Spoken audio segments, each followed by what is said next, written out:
Shanti, Shanti, Shanti. Om Namah Shivaya. Nice to see some of you here. Can you hear me okay? All right. So today we're going to talk a little bit about pranayama, and we're going to practice a little bit as well. And we're going to start just what is prana and how do we get the prana, and then different techniques of pranayama that we teach in the Sivananda system, and maybe different hints at how you can work with prana. So the main thing to know about prana is that we get it through our breathing. So prana is not the air that we breathe, but it's the subtle energy that we can absorb through breathing. So whenever we are not taking time to be aware of our breathing, then we lose prana. Most of us take a lot of times thinking about what we're going to eat and what we're going to drink. How long can you go without eating? You can go maybe a few days or a week. How long can you go without drinking? Maybe a couple days. But how long can you go without breathing? So not very long. So breath is so vital and so close to our well-being, but we don't pay attention to how we're breathing, the quality of the breathing. So Swami Shivananda says to live life lightly, but breathe deeply. So the more we can breathe deeply, we connect to life. And the quality of our breath is very important. And there's many things that are going to affect that. Like our state of mind is definitely affecting it. So our emotional well-being, the more we feel happy and content, then our breath is smoother. When we feel stress, when we feel anger or something, the quality becomes more erratic, more shallow. And in order to control the emotions, we can focus on deep breathing, and it connects us back to the source. So I want everyone just take a minute to place your right hand on your belly.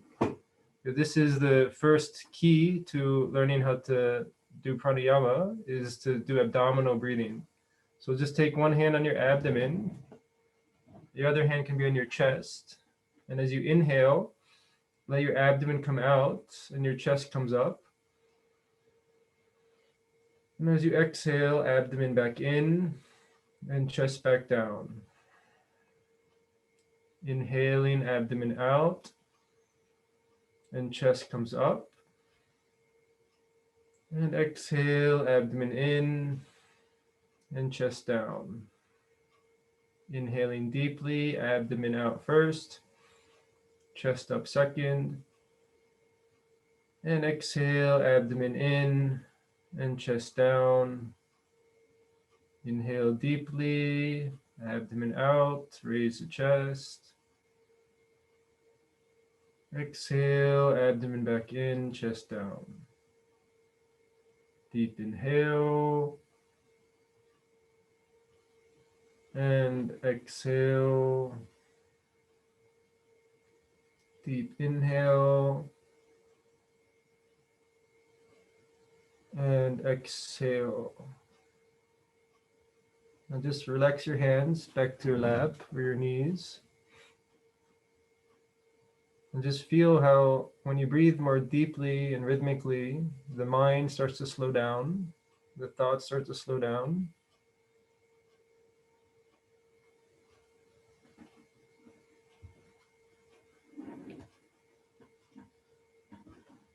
So normally when we breathe without awareness, we tend to breathe using only a shallow or small part of the lung capacity. So our lungs are very big organs. They go down to the bottom of the chest, and there's a muscle called the diaphragm muscle. And normally, oh no, Shivaya. Sorry about that. So you can open your eyes again. So when we breathe deeply, like you're just doing there, what we're doing is we're oxygenating our body. So on a physical level, we're actually bringing more oxygen into the lungs. And normally when we're breathing more shallow, most of the carbon dioxide is staying in the lungs. They say like 90% of the air doesn't get transferred out, so the old air just stays in the lungs. So when you do the deep breathing, you automatically start to exchange air. So you might ask how that's different than exercise. Like normal exercise you can also do, and you'll start to exchange the air out. But there's a difference, because when you're doing pranayama, you're also concentrating and you're focusing the mind. So by doing that on a physical level, you're exchanging more air, but also the mind is becoming more focused and concentrated. So when we do this deep breathing exercise, we're syncing our like brain waves to the breath, and we're making the brain waves more rhythmic, and it's kind of switching the way our mind functions. We're switching. Normally we have two sides of ourself. We have the stress response, the fight or flight response, and then we have the parasympathetic, which is called the relaxation response. So when we do this full yogic breathing, we start to activate that parasympathetic response, which is the rest and recharge, and the relaxation response. So the mind becomes more calm and more still. So you might ask, how many times can you do that a day? Should I be doing it, once in a while, just during yoga class?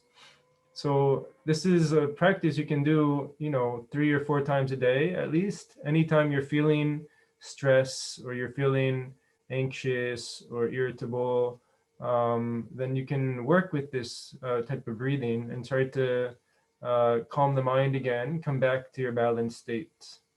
So the full yogic breathing is a way to oxygenate our lungs, and it's the first step in pranayama. The next pranayama that we're practicing is called Kapalabhati. So Kapalabhati literally means skull shining.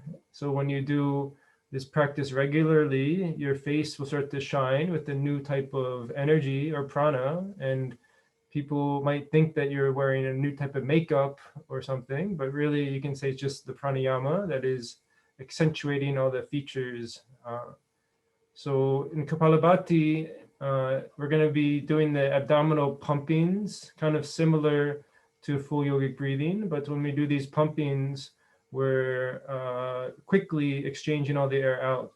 And then we add on to these pumpings a breath retention.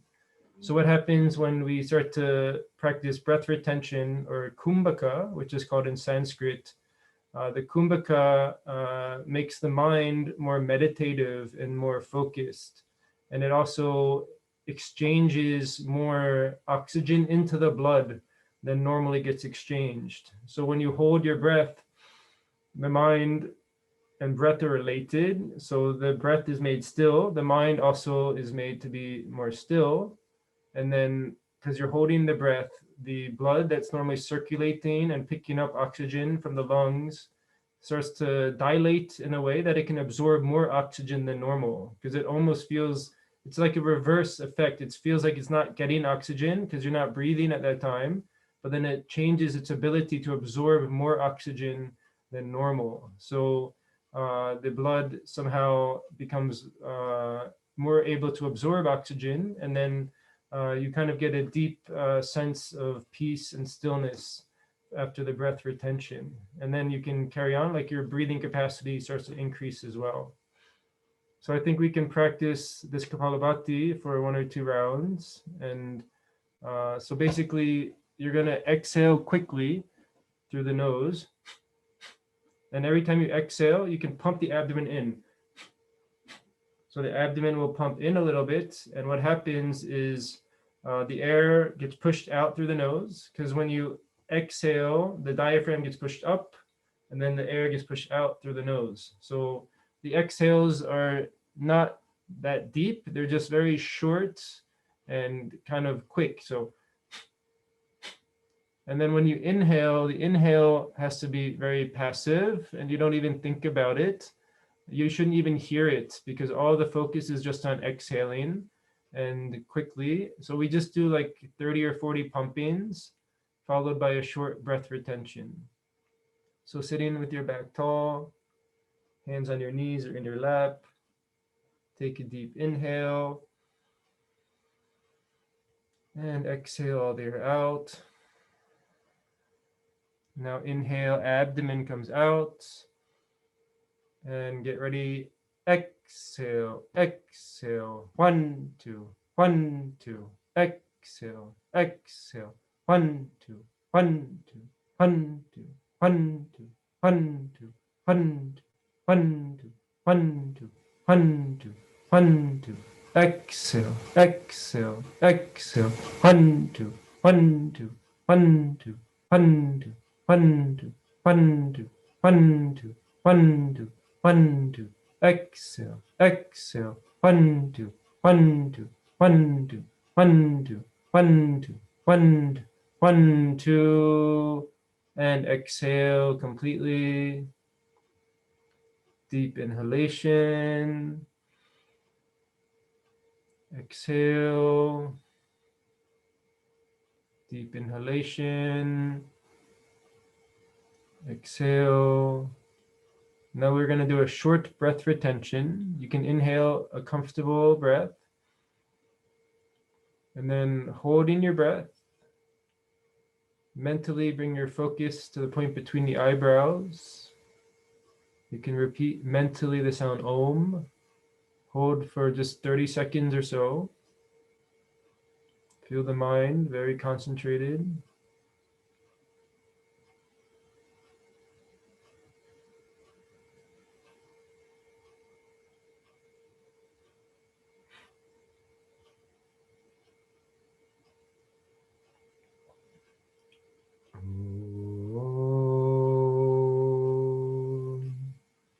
And exhale slowly.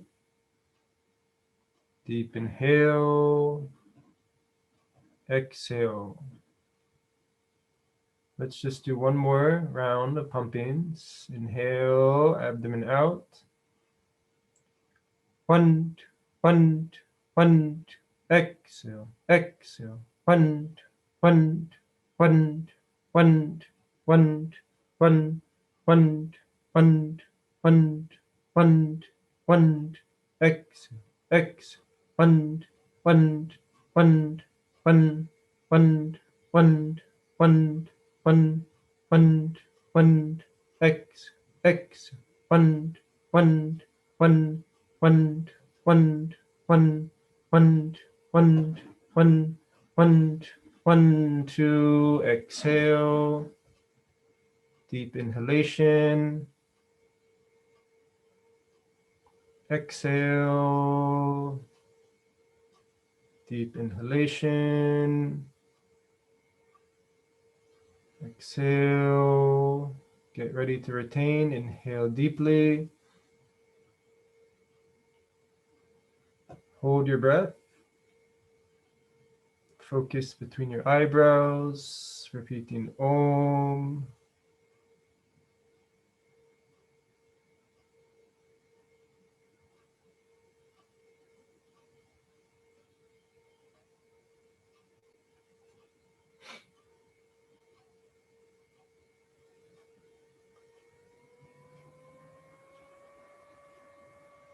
And slowly start to exhale.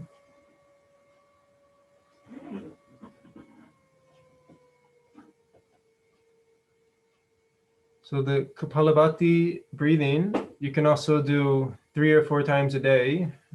Of course, in the yoga class, if you're taking our yoga classes, you can do this practice. But also just during the day, if you're feeling a little tired, you need a little energy boost, instead of going for, our favorite snack or favorite sugar fast intake, if you just sit down instead and do 5 or 10 minutes of this.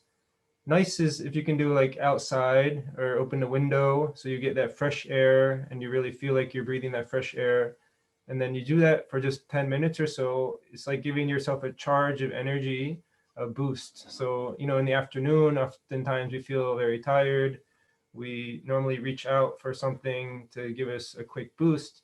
But instead, if you do this practice, this will be your substitute. And It gives you more energy. If you feel tired after, it's possible you feel tired because energy, so much energy comes in, you have a hard time holding it. You can lie in Shavasana for a few minutes, 5 minutes or something after, and then you'll feel really, really good after. Don't lie down and take a 1 hour nap after, but try to just do a short relaxation so you can really absorb the benefits. So the idea is yoga is not just dependent on the teacher and not just dependent on doing a full class. You can also apply it during the day, and we all start to get some sense of stress or some sense of anxiety or irritability.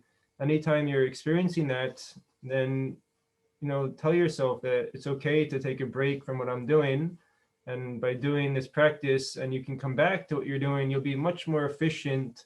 You'll be much more productive with whatever work you're doing. Oftentimes, we don't take time to practice because whatever we're doing is very important, and we think we have to finish this. But what happens if we force ourselves? When we start to get tired, we make mistakes. We have to come back and do it again. It takes us longer than it should. But by incorporating practical pranayama or yoga techniques, then when we come back to our different tasks, then it'll be much more efficient and going well. So Kapalabhati is exchanging all the air out and kind of invigorating the abdomen. It helps, like sometimes the organs of the abdomen become a little bit stagnant, lack of blood circulation. But when you do these pumpings, it like kind of wakes up all those organs and helps everything to function, brings more blood circulation to the vital organs and makes everything start to move again. So the Kapalabhati is very important. The next pranayama that we're always practicing is called Anuloma Valoma, or Nadi Shodhana, or alternate nostril breathing. There's different names you can have for it. So the main thing with Anuloma Valoma is to find a balance between our two sides of ourself. And this is really what the meaning of Hatha Yoga. Ha is the sun energy, and Ta is the moon energy. So when we do Hatha Yoga, we're trying to find a balance between the sun and moon. And the main practice to do that is Anuloma Valoma. Of course, during our asanas also, we're trying to find a balance, like giving effort in a posture and relaxing in a posture. So we're trying to find that internal balanced state through the whole asana practice. But the main practice is the Anuloma Valoma.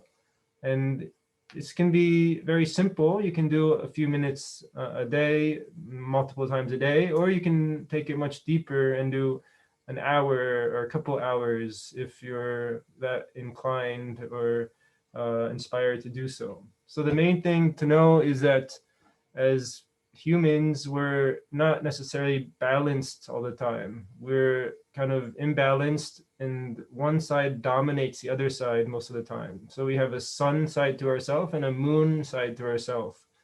And when the breath is imbalanced, also our personality and our mindset becomes imbalanced. So one way to easily check is you can keep a journal or a diary of how the breath flows through your nostrils, and noticing when the breath is flowing more through the right nostril, when the breath is flowing more through the left nostril, and how that actually directly affects our mind, our mood, our sense of well-being. So easy way to do it is just take your finger under the nose and just exhale into your finger.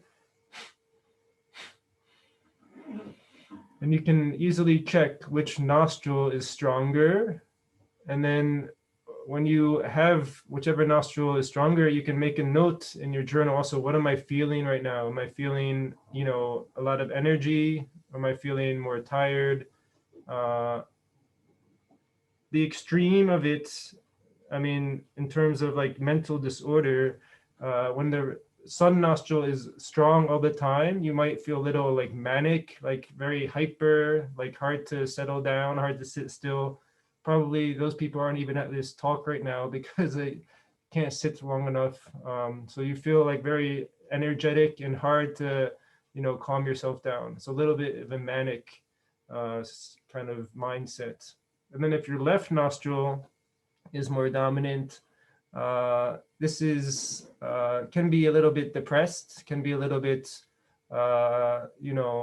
you're receptive, like there's higher and there's lower qualities to it, but you can feel like not enough energy, like what is the point in all of this, or I don't want to do anything. So if the left nostril is all the time functioning, it can edge towards a little bit of depression. So of course, those are the extreme cases. And normally in a healthy person, then the nostrils are going to go back and forth, and our mood is also going to change back and forth. We're kind of like a roller coaster. Sometimes we feel good, sometimes we feel a little bit down. So we want to kind of balance out this roller coaster. And we can directly do that by just starting to be aware of the air as it flows through the nostrils and trying to find a balanced state.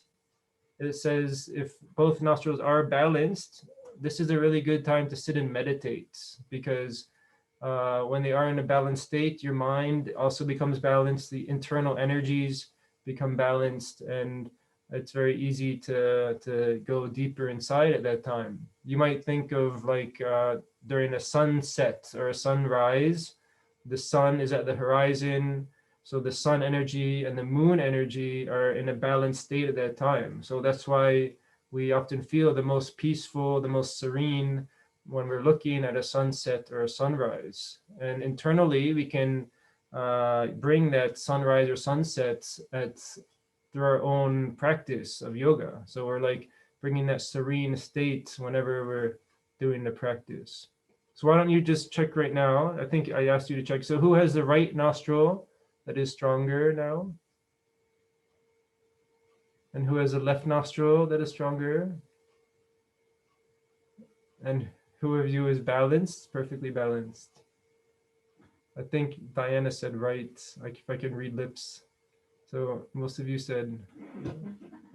So yeah, it's nice to keep track of it. And you'll notice when you do more pranayama, then it starts to balance out longer, and the one that's more dominant starts to be more in tune with nature and in tune with healthy functioning. So they say every 90 minutes or so, the nostril flow will switch. And if it's not switching, say one nostril staying open like 24 hours straight, it's a sign that there's some type of blockage or some type of energetic imbalance in your system. And at that time, it's good to take a look at what's happening, get some remedy. It can be you have to skip a meal if your digestion is sluggish. That can be the number one reason that's our nostril is not working right. The nostril flow and the digestive system are very interconnected. So if we're not having regular bowel movement or the digestion isn't working, then also the nostril flow is going to stop working. So diet is of course very important. Take enough fluids. The agni, that means the digestive fire, is very important. So make sure you take, hot liquids, hot soups. All of these things are going to keep the agni very strong and help everything to flow. Okay, so let's practice a little bit of Anuloma Valoma. So the normal ratio that we do Anuloma Valoma is called a 4-16-8 ratio. And the inhale is for 4, the retention is 16, and the exhale is 8. The exhale is always twice as long as the inhale, because actually the key to pranayama is in the exhalation, because only when you exhale the air out and empty the lungs can new fresh air come into the lungs. So that's why we really slow down and try to elongate the exhalation and then really empty the lungs completely. And then when we inhale, we can also breathe more deeply. And by slowing down the breathing, we're also directly working on the mind, slowing down the mind, able to see the thoughts come to a more meditative state. Okay, so if you are ready, we can practice. If you want to like open your window or get any fresh air, that's also possible. So the way we do this is we take our right hand and we turn the index and middle finger down towards the palm. And we're going to use our right thumb to close your right nostril. And your ring and pinky, you're going to close your left nostril. And we inhale on one side and then exhale on the opposite. And then inhale on that same side and exhale on the opposite. So getting ready to begin. Start by exhaling all the air out. Bring your right hand up and start by inhaling on the left to a count of 4. 1, 2, 3, 4. And then exhale on the right to a count of 8. 1, 2, 3, 4, 5, 6, 7, 8. Inhale right. 1, 2, 3, 4. Exhaling left.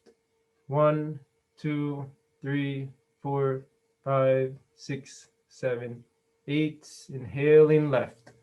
1, 2, 3, 4. Exhale right. 1, 2, 3, 4, 5, 6, 7, 8. Inhale right. 1, 2, 3, 4. Exhaling left. 1, 2, 3, 4, 5, 6, 7, 8. Inhale left. 1, 2, 3, 4. And now retain just for a few seconds.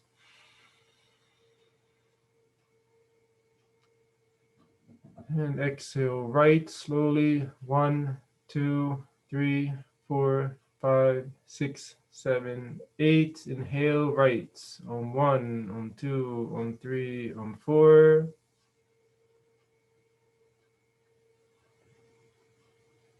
And slowly exhale left.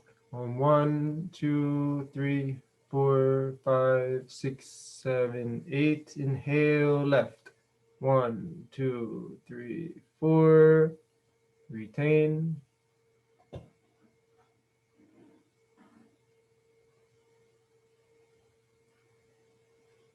Exhale right on 1, 2, 3, 4, 5, 6, 7, 8. Inhale right. 1, 2, 3, 4. Retain.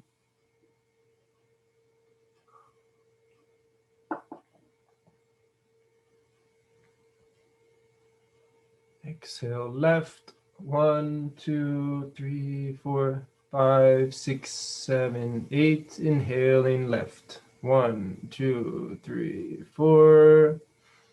Retain.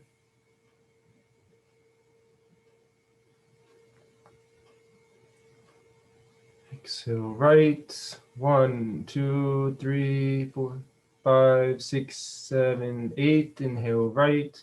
On 1, on 2, on 3, on 4. Retain.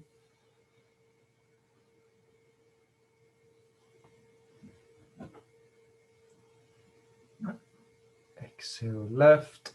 1, 2, 3, 4, 5, 6, 7, 8. Inhaling left. On 1, on 2, on 3, on 4.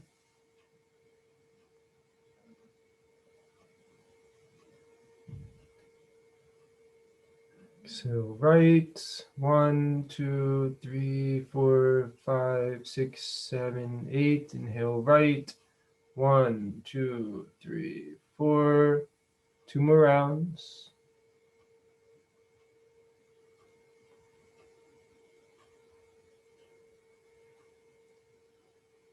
Exhale left. 1, 2, 3, 4, 5, 6, 7, 8. Inhaling left. 1, 2, 3, 4.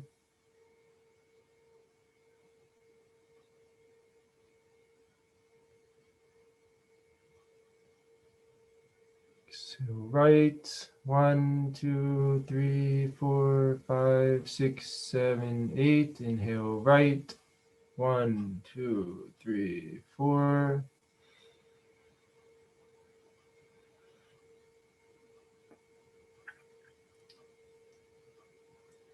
And exhaling left on 1, 2, 3, 4, 5, 6, 7, 8. Bring your right hand back down.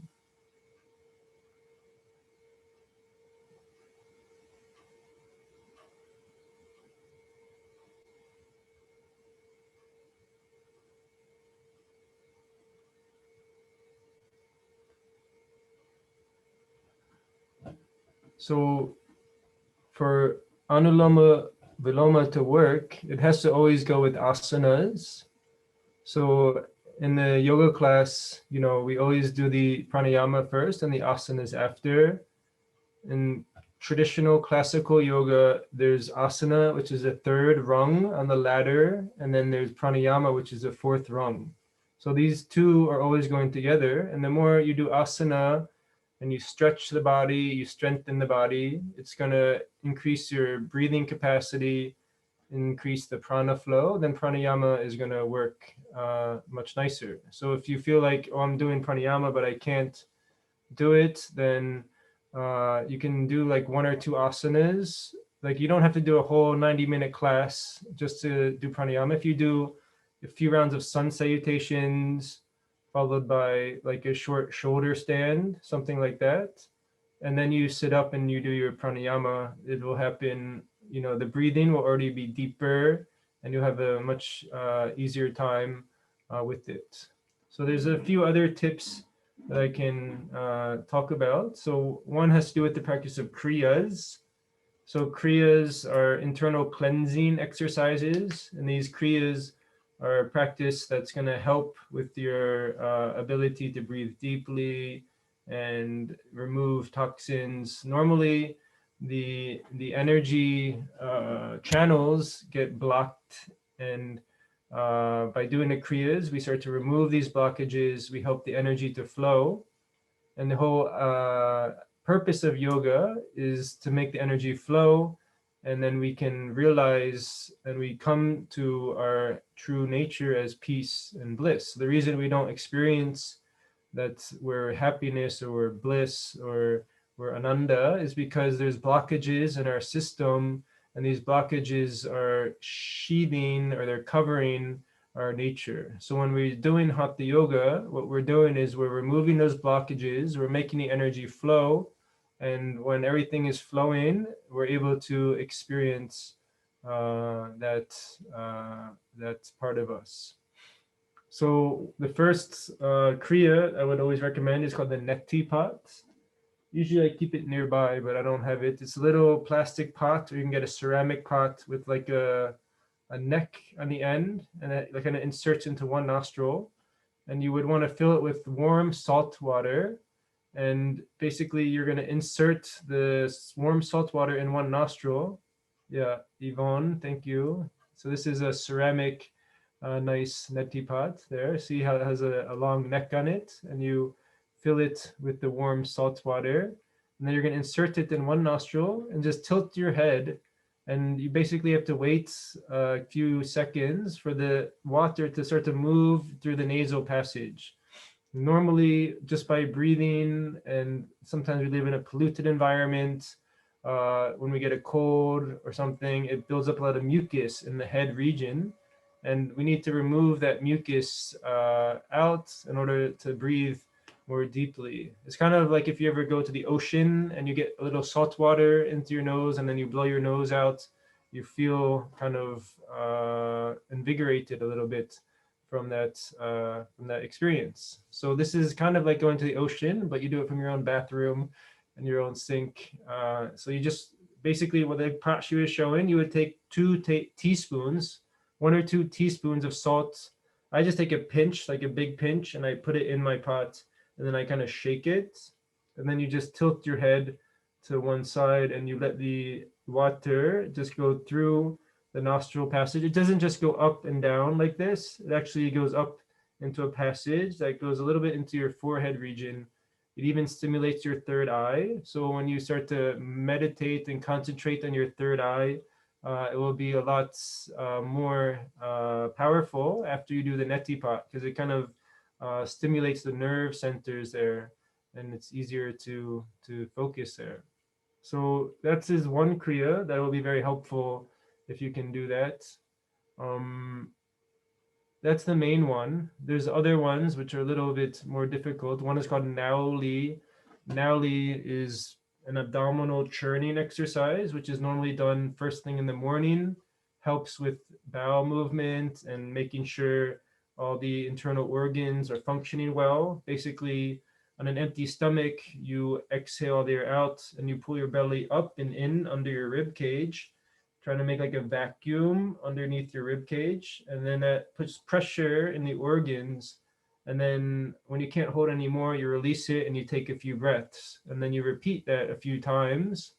And by doing this exercise, it stimulates circulation to the organs and helps make sure everything is moving through the system in a good way. So those are the two main kriyas that I would recommend everybody try. If you have any questions, you can, you can unmute or you can type in the chat. One other tip I would give, because a lot of people have the problem that one nostril is clogged, and then you try to do the pranayama and no air will come through because it's blocked. So one thing you might do is you just have to wait, an hour or so until it becomes a little unblocked. But there's also a technique where you can lie down on one side. So say my left nostril is blocked, you can lie down on your right side, and then it will start to awaken the nadi on the left side, and the left nostril will start to open up. Same thing, if your right nostril is blocked, you can lie down on your left side for a few minutes, maybe 5 minutes, and then the right nostril will open up. And so this is like a kind of technique that the yogis can use if one nostril is blocked. Also, Shiva has something called a danda, which is like a stick he puts under the armpits, and you put it under the armpit, it'll open up the opposite nadi and help the air flow through that channel. So if you notice one channel is getting blocked, you can use that wooden stick or just a towel or something underneath your arm, and then it will help open up the opposite channel, and then the pranayama can work better. Ateya is asking about why start with the left nostril. Usually everything we do in yoga is with the right, so that's the one where you have to question. You always use your right hand for pranayama. We always, do sun salutation, start on the right. In India, you always eat with your right hand, but here we start with the left nostril. So I'm pretty sure the reason is that the left nostril is the moon energy, which is having a more calming and more receptive influence on our mind. And the right nostril, which is the sun, more kind of energizing nostril. So we want to start by calming the mind. So we breathe first through the left, which is more soothing to the mind. And then we exhale right and inhale right and go back and forth, which brings the balance. So Cheryl's asking about meditation before or after pranayama and asanas. So it depends on your schedule and depends on how much time you're committing to your sadhana and your practices. So like in the ashram, we have everything during the day, but we put a lot of time into it. So we wake up and we meditate first, and then we do chanting, and then we have a lecture, and we have a little break, and then we come back and we do our asanas and pranayama.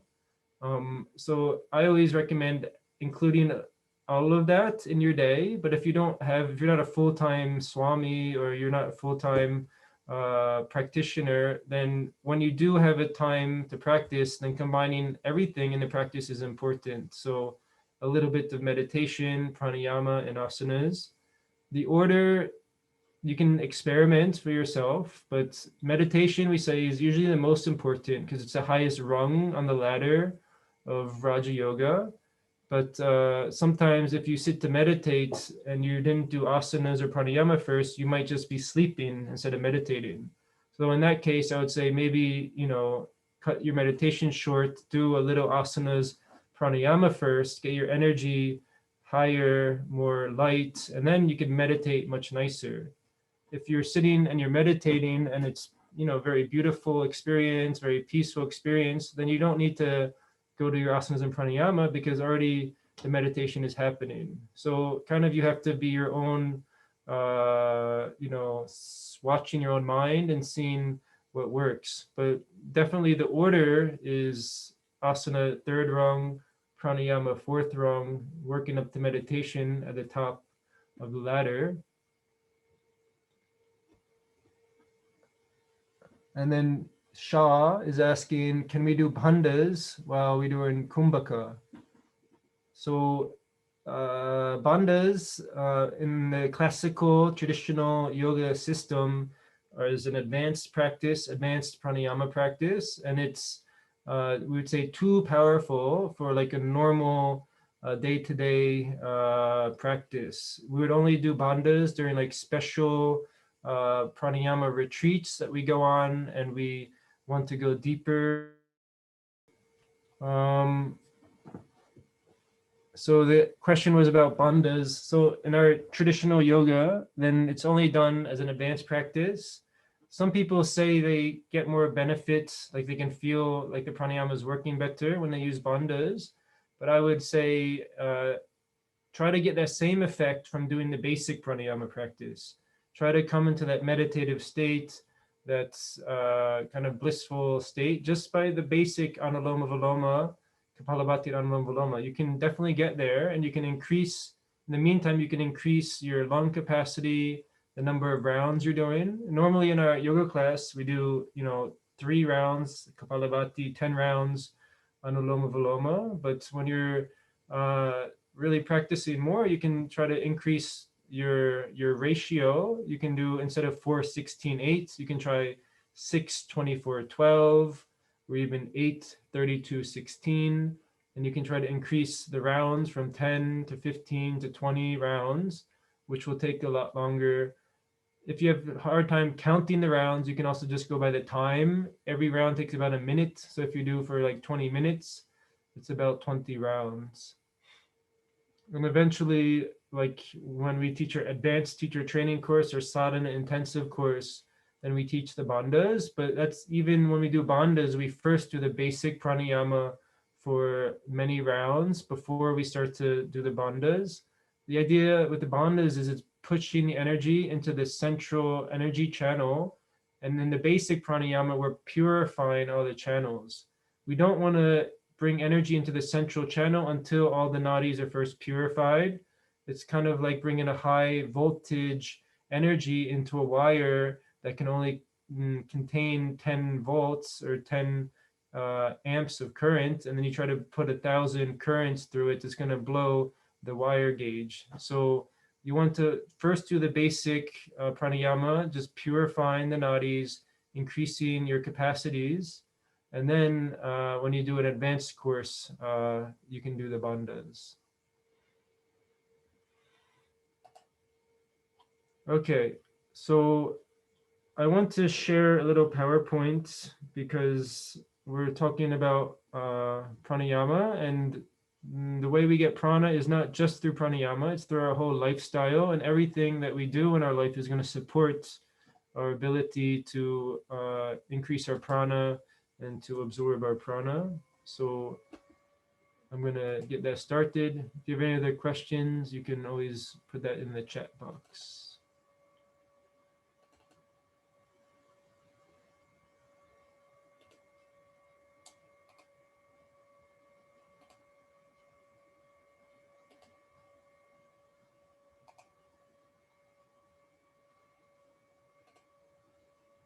Can you see this? Yeah. Okay. So basically, prana is life energy, and it's all around us. We just need to know how to tune into it and to recharge yourself. So just going out in nature, by seeing flowers, by seeing the sky, by being outdoors in natural environment, we're going to automatically absorb prana. So it said that high prana is necessary for meditation, and meditation is the goal of all of our sadhana that we're doing, is in order to meditate. Normally when we meditate, if we're not practicing regularly, it doesn't happen very easily. It's more of a struggle because the mind won't stop and the body has a lot of aches in it. So we need to prepare our body and mind for meditation to happen. And this high prana is necessary. To meditate is to enter a state of being that is fulfilled and blissful. So purna means fullness. Blissfulness, happiness, and knowledge require energy. Lack of prana can bring depression, stress, and darkness. So when we do pranayama regularly, 2-3 times a day for a long period of time, then we're able to meditate better because we're increasing our pranic level. Prana, what is it? It is a life force, a vital energy that allows you to be alive and function in the world. When prana departs from the physical body, death comes. So prana is really life itself. We don't see it, but when prana departs our body, then also our life force is gone. Prana is necessary to live and to progress in life. It is prana that you are attracted to in another person. Prana is all pervading. Everything is alive, but at different degrees. So we can't measure it, but different things have different amounts of prana. We can feel it, but so example is flowers here. One is a real flower and one is a plastic flower. So if you give your loved one a plastic flower, how will she feel or how will he feel? You won't feel the same as if you give a real flower, because a real flower has the prana, has the energy behind it. Quality of life improves through improving your prana. So everything in life starts to become more vibrant, more meaningful when your prana is higher. So prana is everywhere. Why then sometimes we feel deprived of prana? It is because we do not know how to plug into the source of prana and recharge. There might be blockages in the flow of prana through your thoughts and through your lifestyle. So making sure we're bringing the lifestyle recommendations that will help us to get more prana. Prana works with thoughts. Prana is in our pranamaya kosha, our subtle body, and is connected to thoughts. Positive thinking gives prana. Negative thinking drains our prana.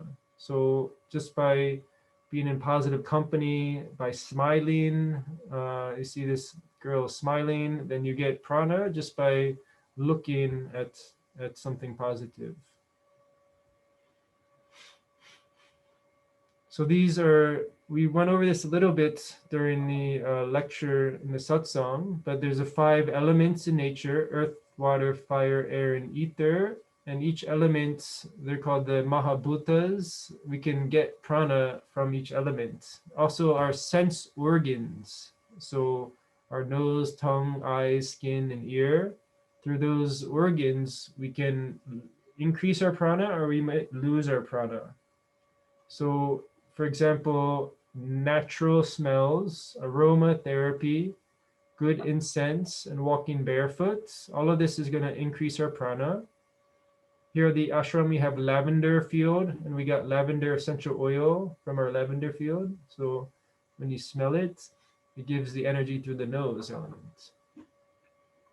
We lose prana by living too much in high-rise buildings, smoking, pollutants, chemicals, and drugs.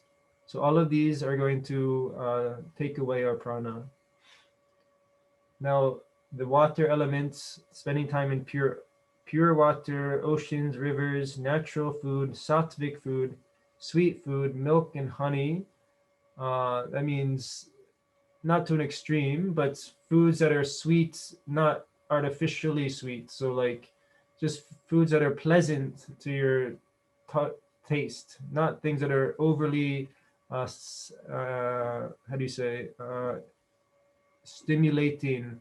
So anything too spicy, too salty, artificial sugar is going to be hurting our prana, but taking foods that we find pleasant and tasty are giving us the energy. By eating wrong food, junk foods, eating too much or eating not enough, alcohol, coffee, and sodas. All of this is going to give us a quick jolt of energy, but then we feel tired after. And then the fire element, by spending time in the sun, having uplifting colors. We just had the workshop with Mandodari, a Vastu class, and she talked about each color, how it has a certain effect on the mind. So having that color therapy is going to bring us more energy, surrounding ourselves with flowers, plants, and smiles. We want to avoid too much artificial light, too much computer, try to, regulate how much time you can spend. Violent movies, pornography, drugs, all of this is going to take away our prana. The air elements, so of course, this is where pranayama comes in, but spending time breathing clean air, the skin element, so having massage, which moves the energy, especially the Ayurvedic way of doing massage, holding a baby, pets, hugs, sunshine, all of this is giving us some positive energy. So we might lose the energy by overly talking. If we get, the mouth sometimes talks too much. Gossiping, that means talking about other people negatively. Contacts, artificial, clothing, addictions, sexual addictions, car driving, airplanes. So all of this is going to take away our energy. It's all, sometimes it's pleasing to our senses, like in the short run, it'll be pleasing, but in the long run, it's going to take away our energy. So that's the difference between what is pleasant and what is good. So something pleasant, the senses enjoy it for a little bit, but then in the long run, we're left drained of energy. And then, of course, the ether, by listening to positive music, kirtan, positive stories, mantras. This is going to give us energy. If we do too much cell phone, loud music, abusive music, negative thinking, all of this will take away. If anyone wants this screen, you can take a photo now. I'm going to go to the next slide soon. If you want, you can take a photo of it.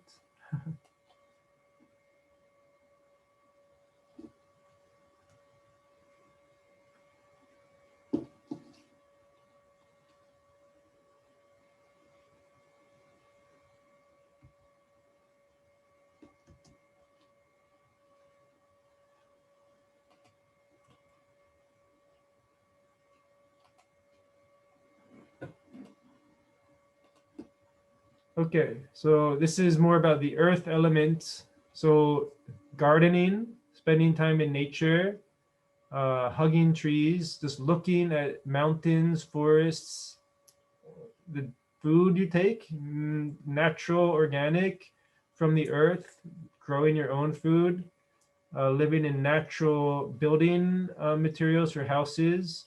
All of this is going to give you more energy by the earth element. Try not to spend too much time in cities. You might live in a city, but then get into the park sometimes. Just, certain parts of the city are going to be better. Too much concrete around you all the time, sidewalks, cars, high rises, plastic.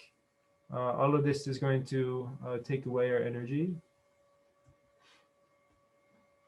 The water element. So of course, by drinking clean, pure water, going to a river or a lake or the ocean, just seeing the water, putting your feet in the water, just spending time near there, the whole energy around these places are supercharged with prana.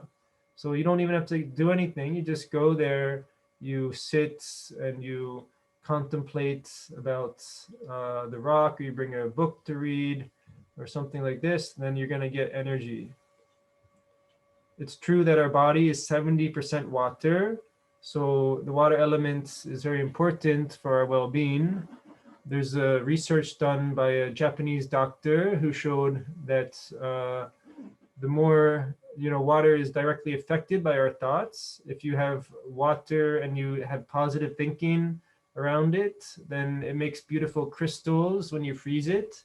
If you play negative music, hateful music, then the crystals become all broken and not making nice shapes. So our whole system is affected by the thoughts we're having. Fruits, milk, all of that, clean water. Try to limit sodas, coffee, alcohol. Fire element. So now the doctors always tell us about vitamin D, how important to get a little bit vitamin D every day is. Spending a little time in the sun every day.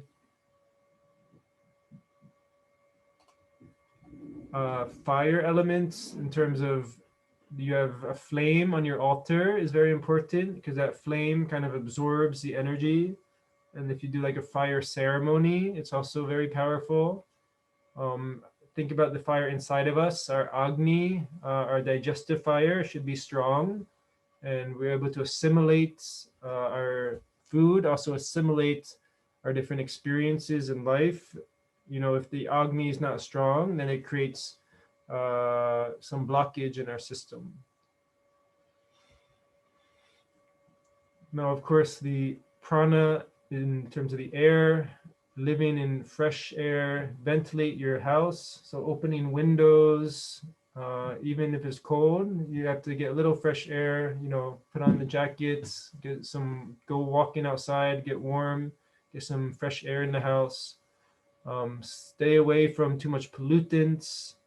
Of course, pranayama is the main way that we can absorb prana. Even more subtle than air is ether. So ether is a space that contains the air.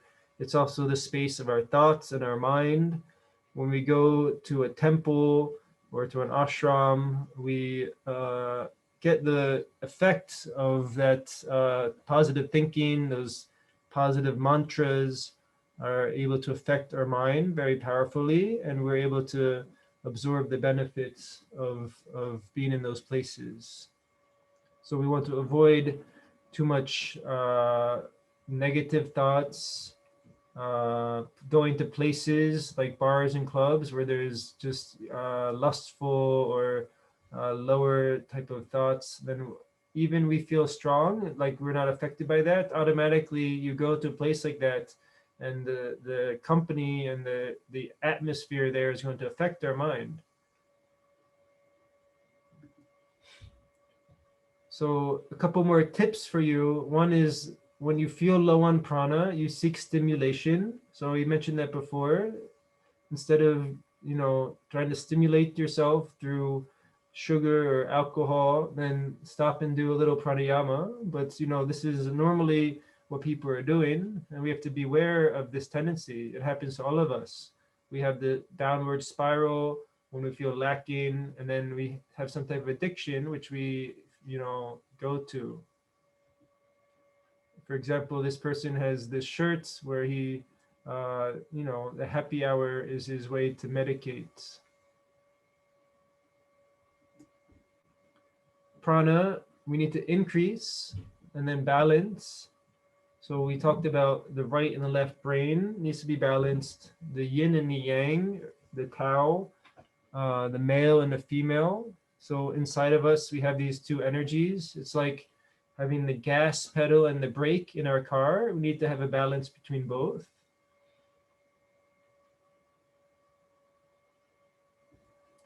Prana needs to be also channeled.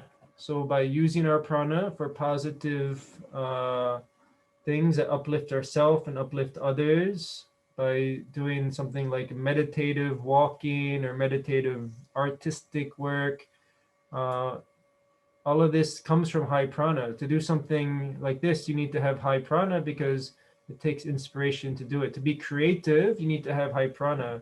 To have good ideas takes high prana. We need to purify. So we talked about there's the different nadis, the different energy channels. and we want to remove the blockages in all of these channels, and then everything will start to function and flow much better. So every time we do our yoga practice, we start to remove these blockages. One way to think about it is if you have a garden hose and there's some dirt stuck inside that cannot get through, by putting the pressure on the garden hose and then releasing the pressure, you can build up the amount of water that goes through and pushes out the dirt. So when you do your asanas, you're putting pressure on different energy channels and removing the blockage. Same thing like acupressure or acupuncture. You put the needle in, which stimulates different points on the body. When you do your asana practice, you're stimulating different points in our nerve centers, and it helps the energy to flow through and removes the blockage.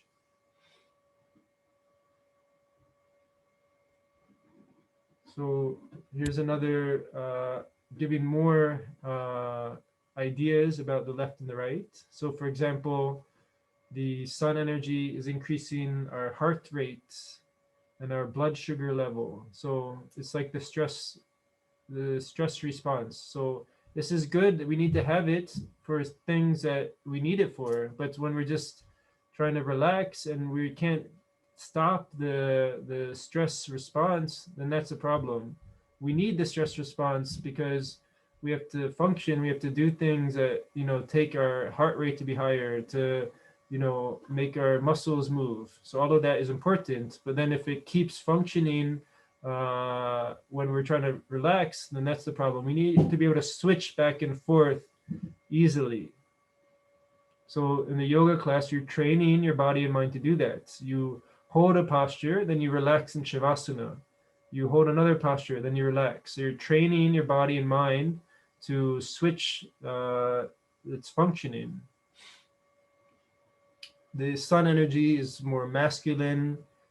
It's more intellectual and rational. So it thinks like systematically, but it's not very good at intuition and being able to see a bigger picture at things. It gets caught up in details. It's hard to step back and to see the bigger picture. That takes the parasympathetic, the more moon energy. Moon energy decreases the heart rates. It relaxes us. It cools us back down. Prana gets stored in chakra. These are also nerve centers in our body. So they're not just in the astral body. They're also where the nerves come together in our physical body. And by doing yogic practices, we start to build up the energy in these different nerve centers, and we can use it, and we can channel the energy, and it increases our thought wavelength. So it talks a little bit about Kundalini. So Kundalini is a dormant energy that is within all of us. And when we start to awaken the Kundalini, we start to feel more oneness and connection and peace with others. The first sign of Kundalini awakening is a sense of contentment. So do you feel happy in all different situations that you're in? Or do you always feel like something's missing? I need something to make me happy. But can you be content no matter the outcome? That's difficult because we're so dependent on external.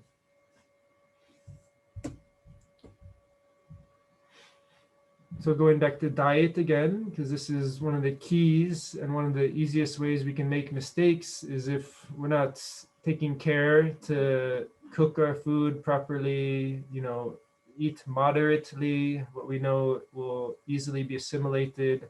So again, you have the yogic diet, which is we're going to have a cooking workshop soon with Mahalakshmi. So she'll talk a little bit about that, but basically it should be very nutritious, have all the vitamins and minerals, proteins that you need, balanced diet, but eating what's agreeable to you, what your body can assimilate according to your body type. Brahmacharya is important for yoga. Brahmacharya means the sexual energy. If we're abusing or overusing that energy, then it's harder to have spiritual evolution, because that same energy can be transmuted and sublimated into a spiritual energy. So it takes a lot of the tissues of the body to create this energy. And if we use it too much, then we can drain our energy. But by storing it and preserving it and controlling it, then we can bring it back up. The main ways to help control it, especially for young people, are inverted postures. So doing headstands and shoulder stands, automatically that inverts the flow of the energy, and it helps you to store up something called ojas. The ojas is like the container for your prana, and you need to have a strong container in order to absorb the energy. So our battery can oftentimes, get low charge. We need to remember to recharge it. So every day we have our life we have to live. We also have to practice. So we practice from a balanced state. We live our life from a balanced state. I would say not just once a day, but 2-3 times a day is going to help us a lot. Even if it's 15-20 minutes, doing something is going to help. So even every day you practice, but sometimes you need to go deeper. So sometimes you take a retreat. So once a year, once a season, when the seasons are changing, is a good time to do a retreat. Anytime you do a retreat, then you can go a little bit deeper into your practice. And then you go back to your normal life and you maintain your practice. But then, next season comes, you go into another retreat for 7 days, 10 days, and you go deeper into your practice. So we talked about breathing exercises, how asanas unblock and move the prana. And then the higher rungs of Raja Yoga lead us to a more focused mind. Swami Sivananda wrote more than 200 books. How do you think he did that? His mind was very concentrated, very focused. He writes in his autobiography, he did pranayama 5 times a day. He would do it anytime. He would make a strict schedule for himself, follow that schedule, and concentrate. And little, he would write, a chapter a day or something, and then you can get a lot of work done in a long time. If we're not sure what we're going to do next, if we're not focused, then it becomes more difficult. And then from concentration, leading a concentrated life, when we sit to meditate, it will happen much more naturally, because all of a sudden our mind will be very focused, we'll feel very light, and meditation will happen. Eventually, we stay in that meditative state for longer and longer periods, and we get to something called Samadhi, which is absorption state, where our mind is very elevated, very peaceful, and we're not getting pushed out of that state. We're staying there for longer times. And then we can become a healer. We can help others by healing ourselves, by understanding our own mind. We understand the mind of others. We understand how to help others, and we can uplift the whole society and the world. By becoming a yogic healer, you go to the very cause of disease, which is, our disconnect from ourself. And when we can have that connection reestablished, then all the different names of different diseases can also start to be cured. Even if they're not cured, you have that connection, which helps you give a proper perspective on your life. The laws of health are the laws of nature. Okay, I kind of went through it fast, but I didn't want to spend too much time. I wanted you to be able to ask me questions, or is there any part of that you want to ask more about or know more about?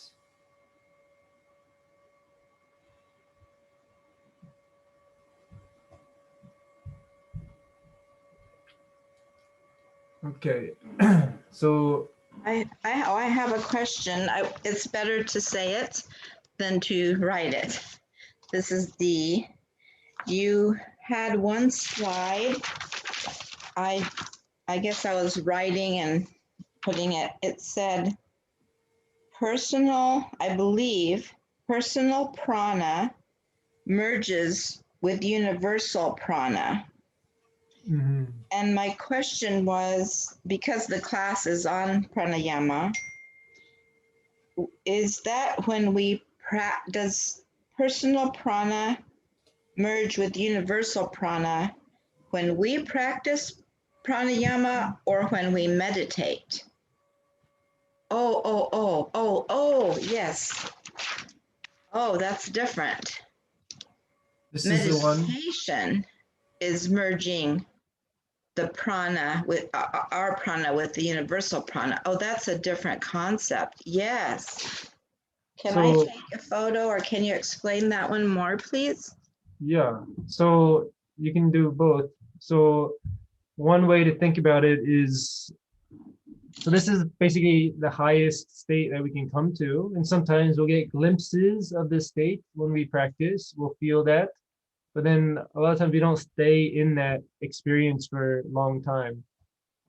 This is the state we experience even every night when we go to sleep, and we experience that deep sleep state, which gives us a recharge of energy. But the difference between that is we're not conscious, we're not aware of it when we're in the deep sleep state.